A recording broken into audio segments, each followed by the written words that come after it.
Hello everyone and welcome back. My name is Mr. Cobalt, and in this video I'm going to be showing you how to calculate the equilibrium constant from the electropotential of a cell. So here's the first of a couple of practice problems. So in this problem we're asked to use our tabulated electrode potentials to calculate K for a reaction, and the reaction they're giving us is this one right here. So I have copper solid reacting in acidic solution, H plus, and that's going to give me my Cu2 plus hydrogen. So this is your typical reaction of when, like, if you put copper metal into a certain acidic solution, the acid will react with the copper to form copper ions, and then you'll produce the hydrogen gas, which then, if enough heat is involved, then it can light on fire. So, so what we need to do first is figure out what's being oxidized and what's being reduced, so we can figure out which one is happening at the cathode and the anode. Okay, so let's do our oxidation states. So any elements that are in their standard states are going to have 0 for an oxidation state. So that's going to be copper solid is going to be 0, and your hydrogen gas is going to be 0. And then for monatomic ions, their oxidation states is the same as the charge. So +1 here and a +2 there. So we see that copper is going from 0 to a +2. So it's losing electrons. And when you lose electrons, that's oxidation according to our mnemonic devices here. So Leo, Ger, or oil rig. Oil rig oxidation is loss of electrons. So copper here is losing the electrons. So we'll write that as oxidation. So that's going to be Cu solid, and that's going to become, Cu2 plus aqueous, and we're going to release 2 electrons for that. So here is the oxidation half reaction. And then, of course, what's left over is the reduction half reaction. And we can see that hydrogen is going from a plus to a 0. So it is becoming less positive, more negative. So that means that it is gaining electrons, which is reduction. So the reduction reaction is going to be 2H plus aqueous, and that's going to gain 2 electrons, and that's going to produce your H2 gas.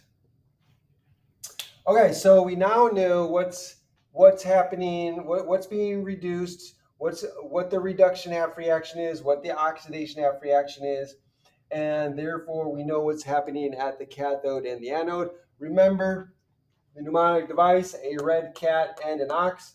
Reduction is at the cathode, oxidation is at the anode. So here we have cat at cathode, reduction, anode, oxidation. Okay, so we can then now figure out what our standard electrode potentials are going to be for these two. So here I have just a truncated table. So I took out from our table of reduction half reactions, or for electrode potentials, and I pulled out these two. So on the table, you'll see that copper 2 plus is higher on the table than H plus. So copper is going to be more likely to be reduced. And so again, the mnemonic device to remember is neo per. So neo is more negative. More negative is oxidation. More positive is reduction. So if you go down here, you're becoming more negative or less positive. So 0 is less positive than a positive 0.34. So more positive is reduction. So we have, this is more positive, so copper 2 plus is going to be the one reduced. And so if we look here at our oxidation here, copper is actually being oxidized in our given reaction. So that's going against what we would expect. So therefore, we would expect this to not be spontaneous. So how do we do this?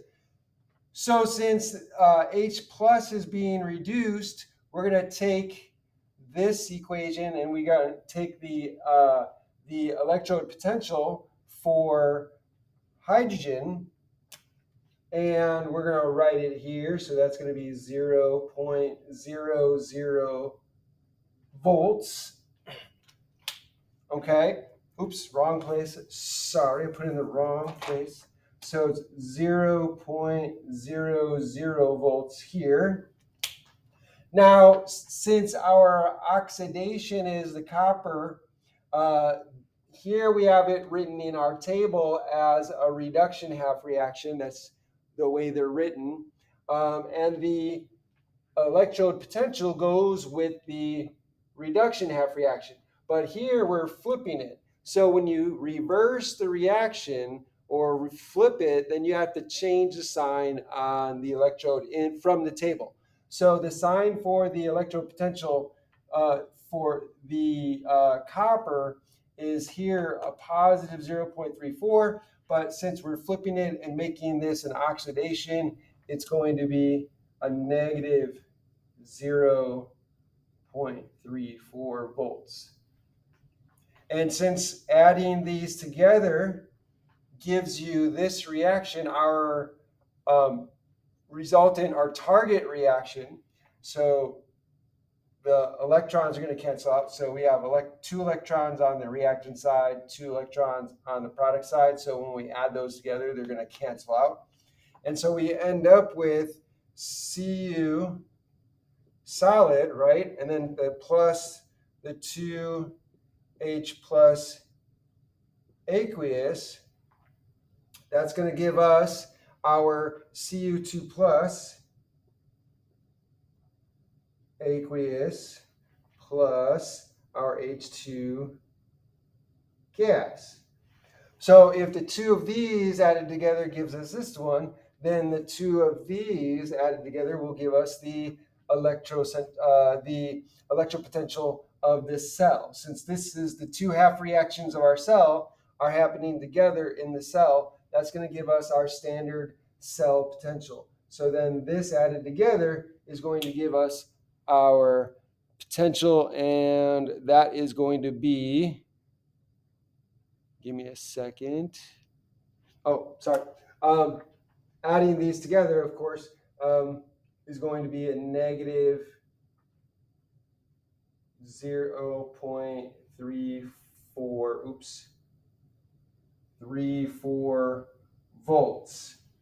Yes, I had a brain fart there. So just adding this to 0 gives you a negative 0.34 volts. So then this is the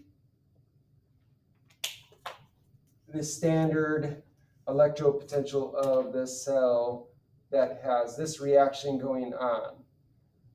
Oops, what am I doing? So this is equal to the standard electropotential of the cell.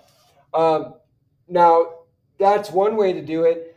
Basically, what this does is we're basically using this equation here, right? So we're taking these two. We know that this reaction is happening at the anode. So we take this electrode potential and we're subtracting it from the electrode potential at the cathode. And so at the cathode, we have this one, it's 0. So basically what we're doing is we're doing the exact same thing that I showed here. The standard electrode potential of the cell is equal to the electrode potential at the cathode, which is here, that's 0 volts, minus the electrode potential that's happening at the anode, right? So which is this, and that's a negative. This is a negative 0.34 volts. And so when you do that, negative times a negative gives you a positive. You're going to add that together, and then you get the right answer here. So we're giving, let's see here. I see my mistake. This is positive, and I took the wrong number. So this is positive. So I already flipped this. So we should be looking at what's at the table. When we're using this equation here, we're taking what's from the table, directly from the table. We're not changing anything. When we do it this way, when we flip the equation, then we change the sign and then we add it together. So when you do it this way, you have to change the sign. But if you're going to use this equation, the change of the sign is taken up here with the negative. So you don't change the sign because that's what the negative is doing here.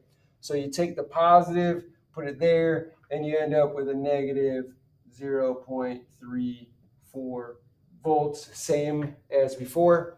So now I have my standard electropotential of the cell, and I'm going to now use this equation to calculate K.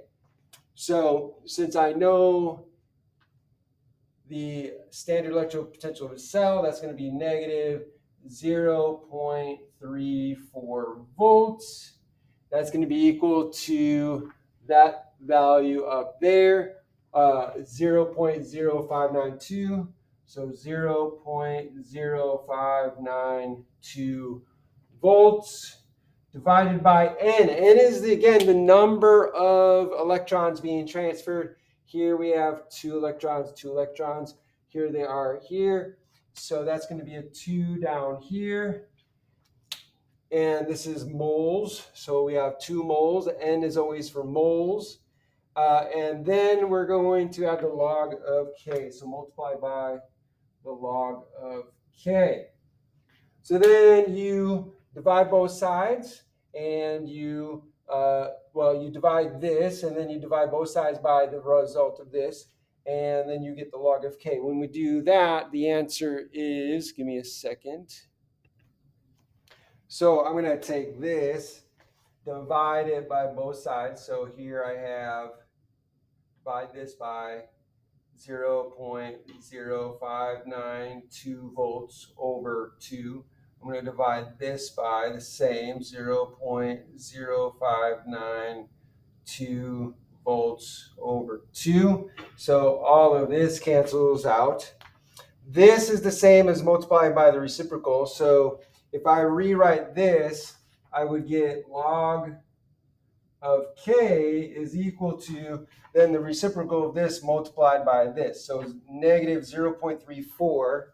So negative 0.34 volts multiplied by the reciprocal of this. So it would be 2 over the 0.0592 volts. So then this cancels out, volts cancels out. And then when you multiply all of that and divide all of that together, you end up with a negative 11.486. And then when you do that, when you undo the log here, you end up with K. And the way you undo the log is you take everything to the power as a power of 10. Since log is log base 10, then you do 10 and you write it as a power of 10. And this also has a power of 10. So that's going to be equal to 10 to the negative 11.486. So what I did here is I took the log here, wrote it as an exponent of 10. I took this number here, wrote it as a log, as an exponent of 10. And so now the log here and the 10 cancel out, and I end up with, do I have room? I'll write it up here. K is equal to 10 to the negative 11.486. You do that on your calculator and you get 3.3 times 10 to the negative 12. So that, ladies and gentlemen, would be the equilibrium constant for this reaction. So I hope this was helpful. If you enjoyed this video and learned from this video, then please by all means like the video, share it with your friends, hit that like button, and also make sure you subscribe to my channel, hit that notification bell, and when you do, click all so you can be notified by all the videos I put out and you won't miss anything. And then finally, put a comment down below in the comment section. Let me know what you think, ask me questions. I would love to hear from you. Thanks for joining me and have a great day.